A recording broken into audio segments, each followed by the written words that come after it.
வணக்கம்,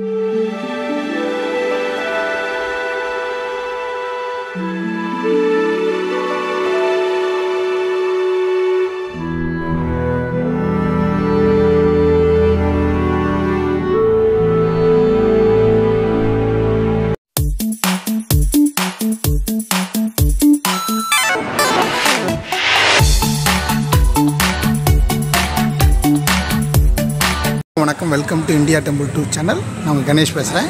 இன்றைக்கி நம்ம வந்திருக்கிறது தக்கோலத்தில் ஜலநாதீஸ்வரர் கோயில். அந்த கோயிலுக்கு தான் வந்திருக்கோம். இது தேவார பாடப்பட்ட ஸ்தலம், தொண்டை நாட்டு ஸ்தலம். இந்த கோயிலுக்கு தான் வந்திருக்கோம். அந்த கோயிலுடைய ஃபுல் டீட்டெயிலை நம்ம இந்த வீடியோவில் பார்க்கலாம். வாரம் நம்ம சேனலில் பழமையான ஸ்தலங்களும் அந்த ஸ்தலங்களுடைய வரலாற்று செய்திகளும் பார்க்குறோம்.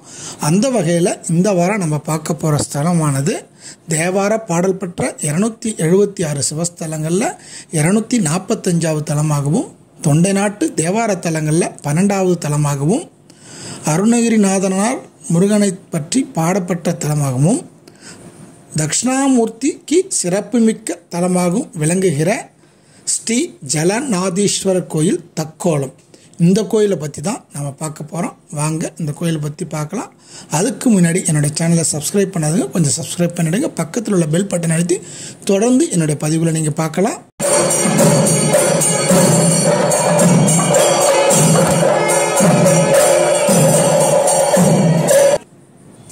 இக்கோயிலானது ஊருக்கு நடுவே மேற்கு நோக்கி மிகப்பெரிய மதில் சுவற்றுடன் 3 நிலை ராஜகோபுரத்தில் மிக கம்பீரமாக காட்சி கொடுக்கிறது.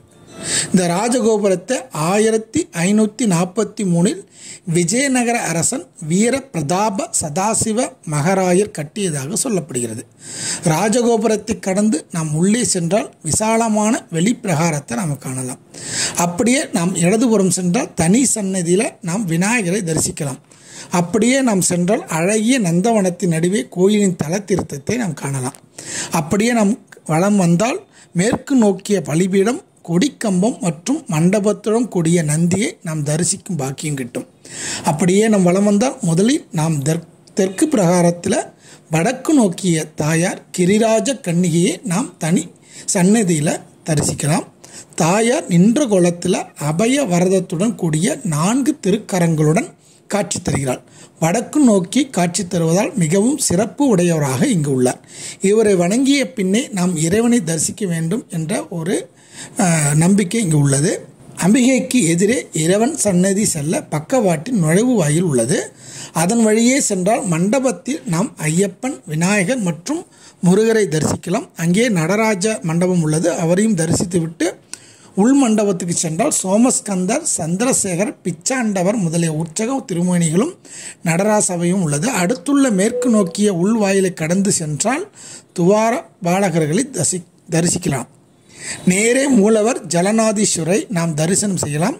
சிவலிங்க திருமேனி மணலால் ஆனது. தீண்டா திருமேனி, ஆவுடையாருக்கு மட்டுமே அபிஷேகம் நடைபெறுகிறது. இங்கு லிங்கம் விளைச்சல் அதிகமாக இருக்கும் காலத்தில் சிவப்பு நிறத்திலும், வறட்சியான காலத்தில் வெள்ளை நிறத்திலும் காட்சி தருவார். மணலால் ஆன லிங்கம் இவர். ஒரு முறை இப்பகுதியில் வெள்ளம் வந்தபோது பார்வதி தேவி இங்குள்ள சிவனை அணைத்து காப்பாற்றியதன் அடையாளமாக லிங்க திருமேனியில் பள்ளம் இருப்பதையும், அதையும் தாண்டி வெள்ளம் அரித்தது போல் லிங்கத்தின் கீழ்ப்பகுதியில் வரி வரியாக மணல் கோடுகள் இருப்பதையும் இன்றும் நாம் காணலாம். பார்வதி தேவி இந்த லிங்கத்தை அணைத்திருப்பதாக ஐதீகம் இருப்பதால் இங்கு பூஜை செய்யும் சிவசாரியர்கள் இந்த லிங்கத்தை தொழாமல் தான் இன்றும் கூட அபிஷேகம் செய்கிறார்கள். அவரை வணங்கிவிட்டு நாம் உள் பிரகாரத்தை வலம் வந்தால் சக்தி விநாயகர், சுப்பிரமணியர், பஞ்சலிங்கம், மகாலட்சுமி, நடராஜர், சூரியன், சந்திரன், பைரவர், சப்தகன்னியர் ஆகிய சன்னதிகளை நம்ம தரிசிக்கலாம். கோஷ்டமூர்த்திகளாக விநாயகர், தட்சிணாமூர்த்தி, மகாவிஷ்ணு, பிரம்மா, விஷ்ணு துர்க்கை முதலிய திருமேனிகள் உள்ளன. கோஷ்டமூர்த்திகள் மிக அழகாக நேர்த்தியாக அமைத்திருக்கிறார்கள். துர்க்கையை தவிர மற்றவர்கள் அமர்ந்த நிலையில் இருக்கிறார்கள். இந்த கோயிலுடைய பிரசித்தி பெற்றது யாருன்னு பார்த்தீங்கன்னா தட்சிணாமூர்த்தி. சிவபெருமானின் 64 மாகேஸ்வர வடிவங்களில் குறிப்பிடத்தக்கது தட்சிணாமூர்த்தி திருக்கோலம்.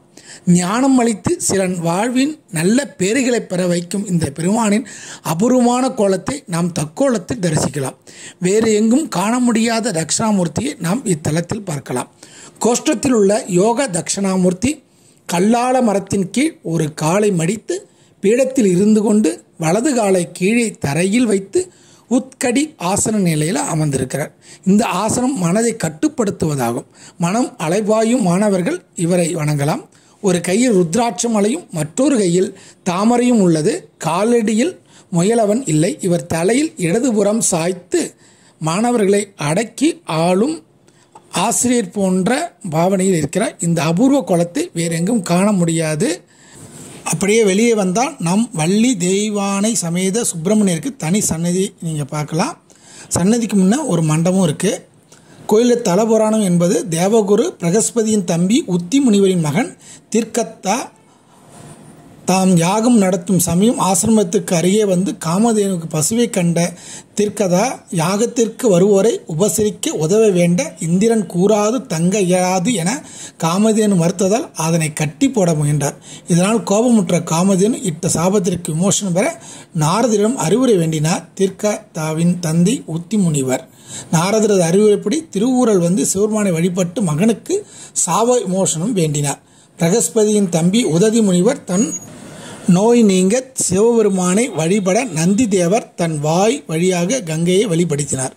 அதில் நீராடி சிவபெருமானை வழிபட்டு முனிவர் நோய் நீங்க பெற்றார். நீர் சிவபெருமானை சூழ்ந்து சென்றதால் ஜலநாதீஸ்வரர் என பெயர் பெற்றார். அதனால் தற்போது நந்தி வாயின் நீர் வருவதில்லை. நந்தி தேவரது வாயினின்று நீர் சுரப்பதாலும் இறைவனது திருவடியினின்றும் நீர் சுரப்பதாலும் ஊரல் என்று வழங்கலாயிற்று. சித்ரா பௌர்ணமி ஒட்டி வரும் 10 நாட்கள் பிரம்மோற்சவம் சிறப்பாக நடைபெறுகிறது. கல்வெட்டுகள் என்று பார்க்கும்போது கல்வெட்டில் ஜலன் நந்தீஸ்வரஸ் என்று வழங்கப்பெறும். ராஜகேசரிவர்மன் ஆட்சியில் கங்க மன்னன் பிருத்திவி பதியால் வெள்ளப்பாத்திரம் தானம் செய்யப்பட்டதென்றும் அவன் மனைவி அருள்மொழி நங்கையால் கோதானம் செய்யப்பட்டதென்றும் பார்த்திவேந்திவர்மன் ஆட்சியில் துர்க்க சிலைக்கு விளக்குகள் அளிக்கப்பட்டுள்ளன என்றும் திரிபுவன சக்கரவர்த்தி குலோத்துங்கன் ஆட்சியில் திருக்காலத்தி தேவன் என்ற யாதவனால் நிலம் தானம் செய்யப்பட்டுள்ளது என்றும் மற்ற விளக்கிற்கும் மற்ற செலவுக்கும் பொன் பணம் நிலம் ஆடுகள் நெல் முதலியவை வழங்கியதாகவும் இங்குள்ள கல்வெட்டுகள் தெரிவிக்கின்றன. இந்த கோயில் காலை 8 மணி முதல் 12 மணி வரையும் மாலை 4:30 மணிலேருந்து 8 மணி வரையும் திறந்திருக்கும். இந்த கோயிலுக்கு எப்படி செல்லணும் அப்படின்னா தக்கோலம் அரக்கோணத்திலேருந்து சுமார் 12 கிலோமீட்டர் தொலைவிலும் காஞ்சிபுரத்திலேருந்து சுமார் 30 கிலோமீட்டர் தொலைவிலும் உள்ளது. சென்னையிலேருந்து 64 கிலோமீட்டர் தொலைவில் இருக்குது.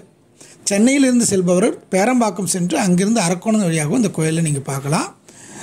அது பக்கத்தில் என்ன கோயில் இருக்குது அப்படின்னா சோழீஸ்வரன் கோயில் பேரம்பாக்கத்தில் நரம்பு சம்பந்தமான கோயில் அதுவும் இருக்குது. திரிபுராந்தகேஸ்வரர் கோயில் கூவம் அந்த தேவார பாடப்பெற்ற ஸ்தலம் அந்த தலம் இருக்குது. வடராணீஸ்வரர் கோயில் திருவாலங்காடு தேவார தலம் மற்றும் பஞ்ச நடன ஸ்தலம் அதுவும் இங்கே பக்கத்தில் தான் இருக்குது. அரம்பேஸ்வரர் கோயில் இளம்பியாங்கோட்டூர் தேவார ஸ்தலம் அதுவும் பக்கத்தில் தான் இருக்குது. மணிகண்டேஸ்வரர் திருமால்பூர் இங்கேருந்து ஒரு 5 கிலோமீட்டர் தொலைவில் இந்த தேவார ஸ்தலம் இருக்குது அதுவும் இங்கே பக்கத்தில் தான் இருக்குது. இது எல்லாமே நீங்கள் பக்கத்தில் தான் இருக்குது. உங்களுக்கு டைமுக்கு பொறுத்தவரை நீங்கள் பக்கத்தில் எந்த கோயில் கவர் பண்ண முடியுமோ கவர் பண்ணி நீங்கள் பார்த்துக்கலாம். இதோடு இந்த வீடியோவை நான் முடிச்சுக்கிறேன். நன்றி, வணக்கம், திருச்சிற்றம்பலம்.